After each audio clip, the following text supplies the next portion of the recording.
Hello, and welcome to the Quantum Bridge again with myself, Casper, my co-host Gary, and we're very, very lucky to have a guest with us today again, aren't we, my friend? So over to you to do the intros. It's great to have Lesley back with us. Welcome to the show again, Lesley. Hey, Lesley. Yeah, afternoon. It's strange for me doing afternoon with you. That's right, yeah. So I think the subject today is essential oils. So we're going to talk all about that. But just before we do that, seeing as you can be I can't call you our Welsh correspondent, but I can call you our correspondent in Wales. So we did a show the other day, and it was a little bit about speed and obviously speed limits, which that happened in Wales. Do you have any sort of comment to make on that and keep it clean? So.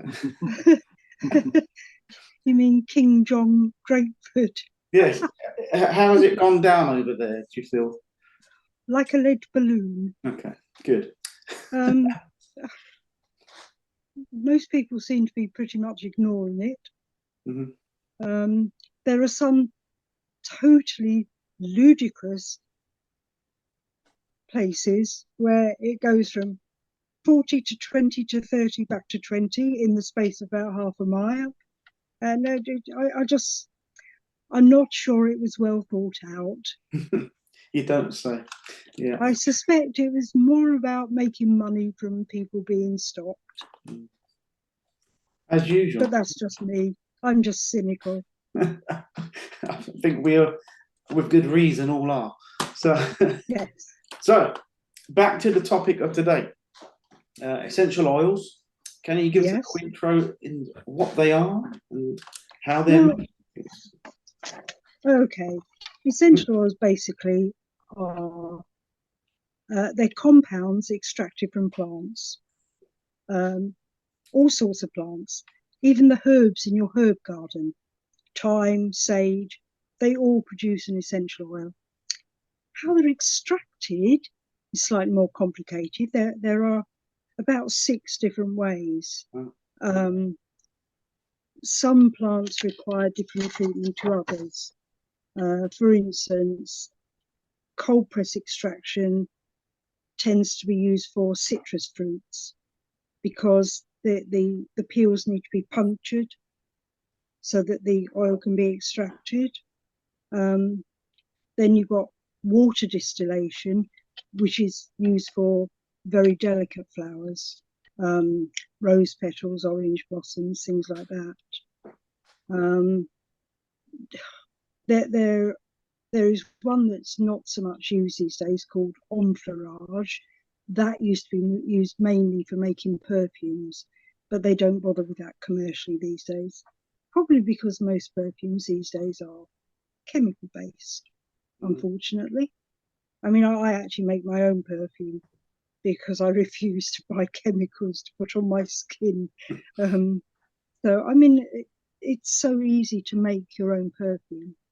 A carrier oil and a few drops of oils that you like the scent of, mixed together, put in a roll-on bottle, and then you just roll it on your wrist or whatever. It's so easy that I feel very sorry for people who spend an absolute fortune on these celebrity perfumes and things, which are simply chemicals put together. Right. So put all that in the bin then? No. Even aftershaves. I mean, my other half actually makes his own aftershave. Oh, and it's completely natural. I do have an organic aftershave. There we go.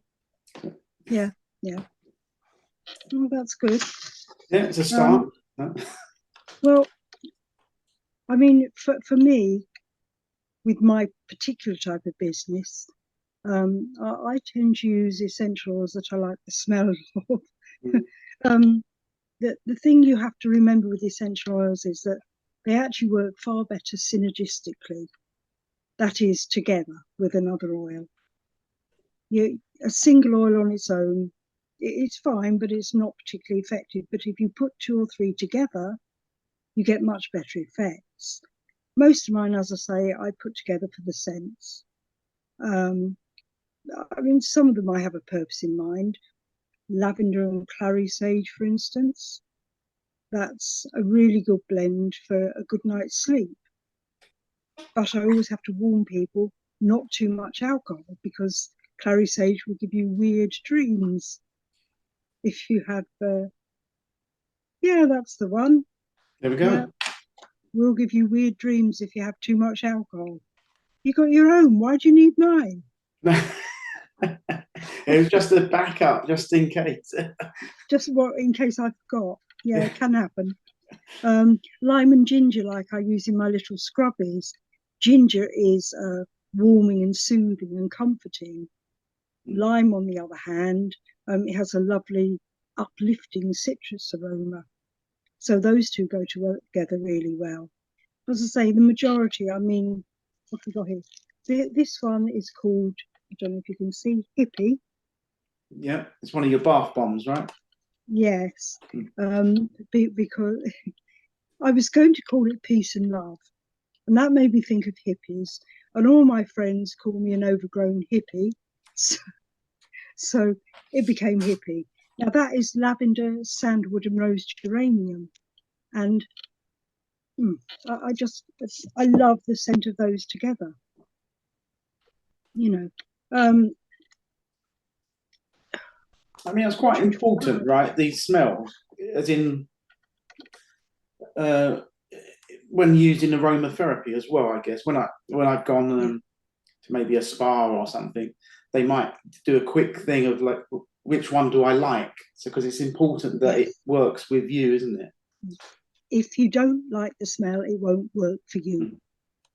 It is as simple as that. As I say, my partner is an aromatherapist, and he does more therapeutics, to help with various problems. And he always says to people, ignore what it says on the label. If you like the smell, it'll work for you, and if you don't, it won't. And that's very true. Smell is so personal. I absolutely hate the smell of tea tree essential oil. I recognise its qualities. I know it's a wonderful oil, but I hate the smell. So I will never, ever willingly use that. I mean, tea tree is brilliant. I mean, it's antifungal, antiseptic. Yeah, it's a great oil. I'm one of only two that can be applied directly to the skin without going in a carrier. Lavender's the other one. Because all other oils must go in a carrier oil, because otherwise they're too toxic for you to put directly onto the skin. Look at this. I come prepared, you see. Like Grapeseed, base yeah, oils. grapeseed. I mean, I tend to use. Oh, very good. What? Look, it's got all the gear. What company is this? What company is this? This is from Ancient Wisdom. Ah, yes. All the gear, no idea. That's what it is, Lesley. Right. Well, jojoba oil actually has a very similar consistency to the oils in our own skin. So if you're ever making facial preparations, jojoba is the one to use as a base, because it will reflect your own skin. Okay. If you just want, a basic base oil, sweet almond oil. But obviously you have to be aware of people who have an allergy to nuts. Right. I tend to use sunflower oil, jojoba when I'm making stuff for myself, sunflower oil or grapeseed oil. Some of the products I make use things like peach kernel oil, but I wouldn't use that as a carrier for the most part. No. Yeah, I suppose it's the same like massage oils, but it's important not to put these things straight onto the skin, isn't it? Definitely, very, very important. I mean, different countries have different attitudes. France are completely gung-ho about essential oils. I mean, they would think nothing of using them that way, or even ingesting them. I mean, I I make my own mouthwash with tea tree and peppermint. Now, I told you I don't like tea tree, but with peppermint in a mouthwash, it's fine. And obviously you're gargling with that, but you're not actually ingesting it. Yeah. It's fine. And I make a little spot and acne gel for those occasional breakouts, usually when I've had too much chocolate. And that would involve lavender and tea tree. The tea tree kills infection, and then the lavender soothes. And I put all that in an organic aloe vera gel. Yeah, nice. You did mention as well before, you've touched on this area of during pregnancy and so on, this to give an indication of the power of some of these preparations. So that was, I think that's a nice one to warn people about, actually. Yeah, one thing that bothers me, well, no, there's lots of things that bother me about VMH, but one thing in particular is they are quite ignorant about essential oils. I think it's possibly improving slightly, but when I first started my business back in 2011, I built up a batch of like regular customers, and they were always buying from me, and it was lovely. And then one of them announced that she was expecting. Well, obviously I was pleased for her, but I had to message her privately and say, you do know, Charlotte, you're going to have to stop using my products for the time being. And she's like, why? So I had to explain to her that essential oils are absolutely so incredibly powerful that they can actually damage the fetus. And she said, well, my midwife never said anything. And I'm like, no, probably not, because it doesn't occur to them. But it's not just during pregnancy, it's also when breastfeeding, because the essential oils will go through the skin into the bloodstream and therefore into the milk. Although there are some exceptions, they're rare, but I, for the most part, advise people when they're pregnant to avoid all essential oils. However, if you're due or late, clary sage can be very useful in inducing labour. You know, a bath with a few drops of clary sage in will help to bring labour on. But I mean, that we're talking right at the end of your pregnancy. So, Lesley, can I just ask, in terms of your knowledge and the sort of appetite these days for people to not just use and engage with essential oils, but actually maybe to learn about them, perhaps even look at formulating some or playing with some themselves. I'd love to get a bit more, again, about how you've learnt all of this and how intuitive this might have been, and whether or not you are seeing more of an appetite for people to get below the skin on this sort of thing and really look at it in more detail. I think there is a lot more interest. I actually have a group on Facebook. I'll say that quietly. And I put up very simple recipes for people to try. Yeah. I keep it simple because, you know, you don't want to be going out spending a fortune on stuff that you haven't already got at home. But a lot of people have things like lavender and tea tree at home. You know, and I will put up very simple recipes for them. I do think there is more of an appetite for natural.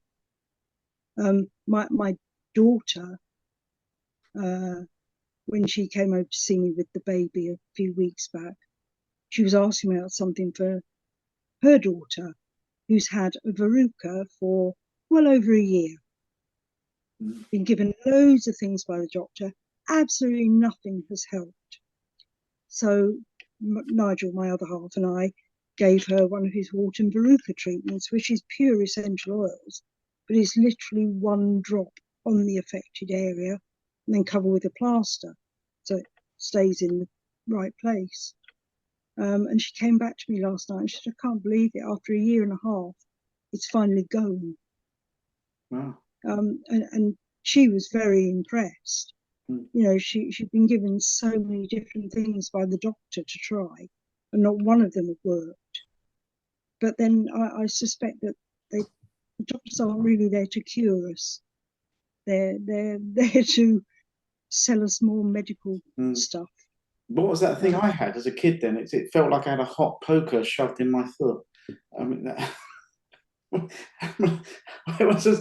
sure that was a verruca or something. Yeah, quite possibly. Yeah. Yes. I mean, things was have moved on slightly from it was torturous. Let's put it that way. But yes. yeah. Yeah.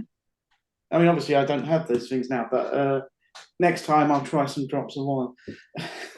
Yeah, I mean, this, as I say, this is a blend of, I think it's about 3 different oils in there, but it is just pure essential oils. It is one instance where no carrier oil is involved, because you're literally putting a drop on the affected area, covering it with a plaster so it stays on site.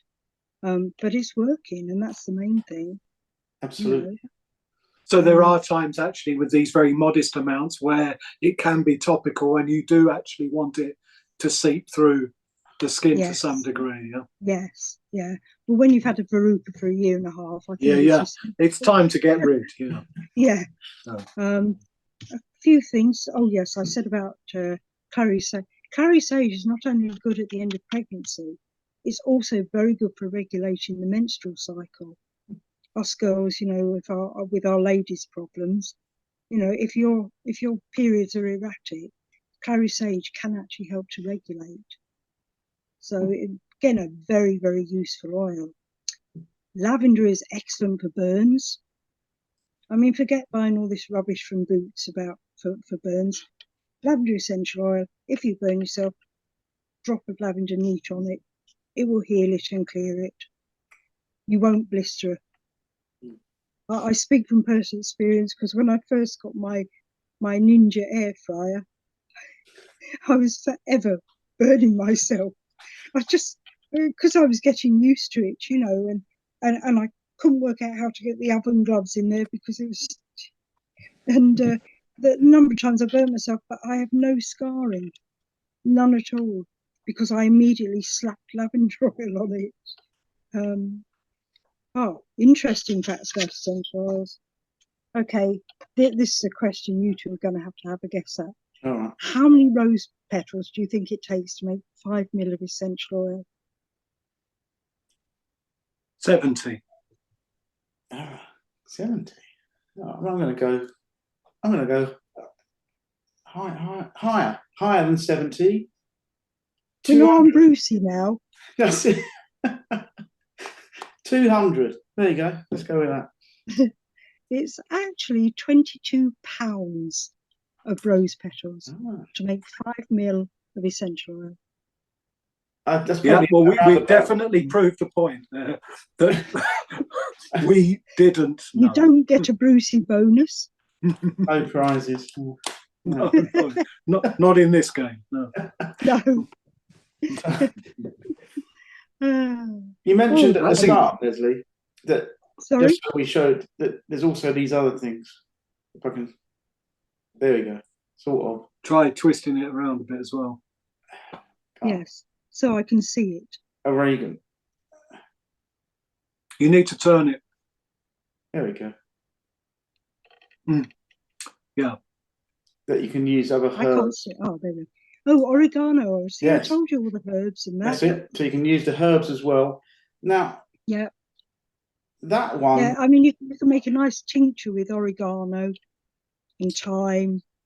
Yes, that one is supposed to, you know, put it with some olive oil and actually ingest 1 or 2 drops. Yes.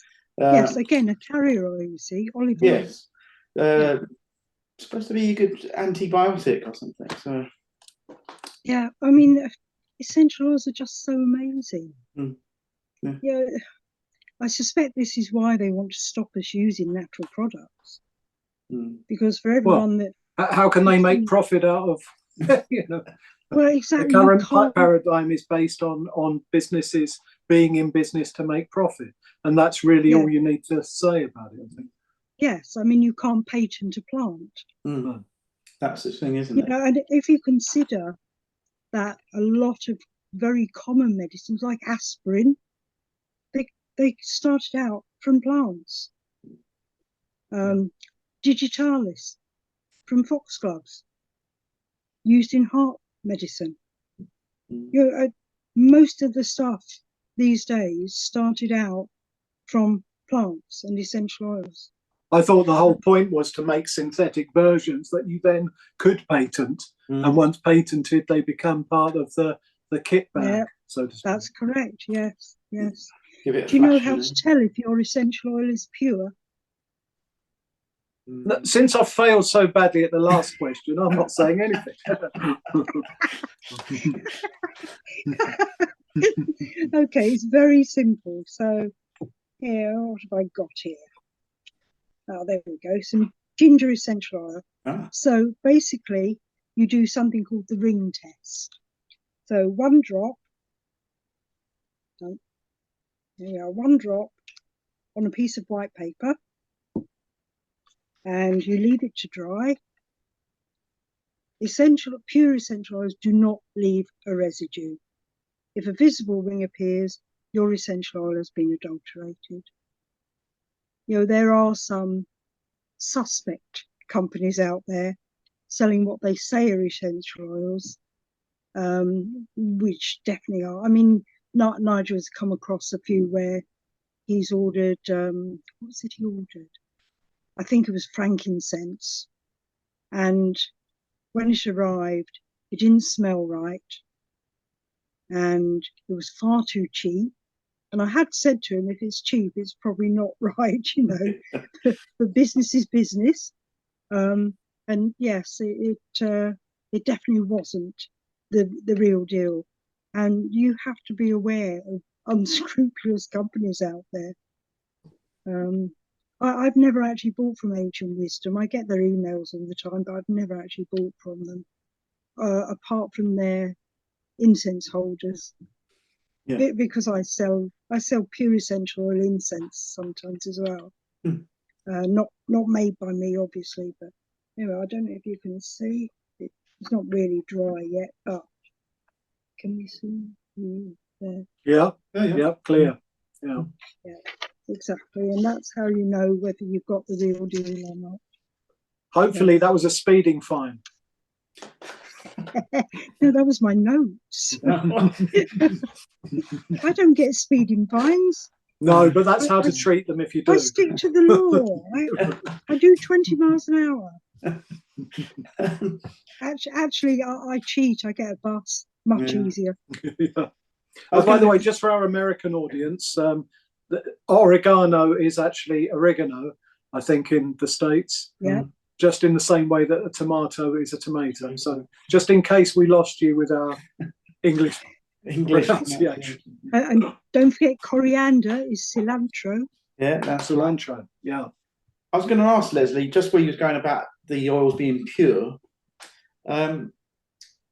These oils I have here, they also have best before dates. Now, I mean, is that just going to be because maybe it's not as potent? Is it like putting a best before date on salt that's been around for millions of years? Right. There are some oils which do have a shelf life. Mm. I mean, they all do to an extent, but some in particular, grapefruit, will only last for 6 months. Right. Because they oxidize, basically. So grapefruit in particular is a particular one, will only last for 6 months before you need to replace it. I think mine have probably got, mine have got batch numbers and best before dates on. Yeah. Okay, well, I'll throw those away. But that's more for the company's safety, I suspect, than anything else. Yeah. They have to have batch numbers. They therefore put on best before dates as well. Lesley, just quickly getting back to this training aspect, to train in terms of essential oils. Was there a lot you had to go through, or is it the sort of thing you can pick up as you go and you just become more familiar with it and therefore it gradually became part of a business? Or were there very much steps that you either needed or wanted to take to do what you do? I just sort of fell into it. Yeah, okay. For a long time, I've been heading down the natural route. Yeah. for a very long time, and I can't remember if I told you this when we did the last interview, but I'd gone on a course for women with work-limiting health Yeah. conditions. You did. What did I want to do? What was my business going to be? And I Yeah. said, I want to make bath products. And I already knew quite a bit, Right. because I already knew the other half, and I knew what he did, and I'd learned from his stuff. So it was really, for me, it was a case of genning up on the rest. Yeah. And I'm obviously a quick learner when it's something I like. If it's something I don't like, forget it. I won't remember 2 seconds later. But if it's something I enjoy, which I do, I absolutely love essential oils. I mean, I'm not the most knowledgeable person on the planet. I don't claim to be, but I know what's safe. I mean, for instance, if you're making a product for the skin in general, then a maximum of 2% essential oils is allowed. If you're making for the face, a face cream, for instance, 1% maximum, because the skin is much thinner. For instance, the skin under your eyes is much, much thinner. So only 1% essential oils in products like that. And these are all just things that just go into my brain and stay there. I mean, yeah, brilliant. Yeah. I'm just really always thinking more about other people. One, obviously they want to engage with your products, and we put your details and everything in the show more in the description section. But the other thing is, I just imagine that there is that groundswell of interest where people are more interested in where their food comes from and how to get hold of that, and all of their health related products. I just think that there must be a whole load of people who are now starting to think about, coming into that world in some way. I think people are very, very, very much more conscious, but they are also an enigma in as much as they will choose to, I don't know, to eat healthily, to grow their own, blah, blah, blah. And then they'll go out and buy a perfume because it's the one they like. Yeah. And did you know that perfumes do not have to list ingredients? So you go and buy, I don't know, Gucci or whatever, and they do not have to list their ingredients. There could be anything in there, but they don't have to tell you. And I actually think that is very wrong, but what do I know? Right. As much, if not more, than anybody else, hasn't it? Yeah.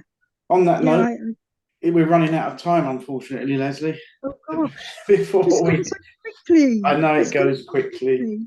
So hopefully you'll join us again.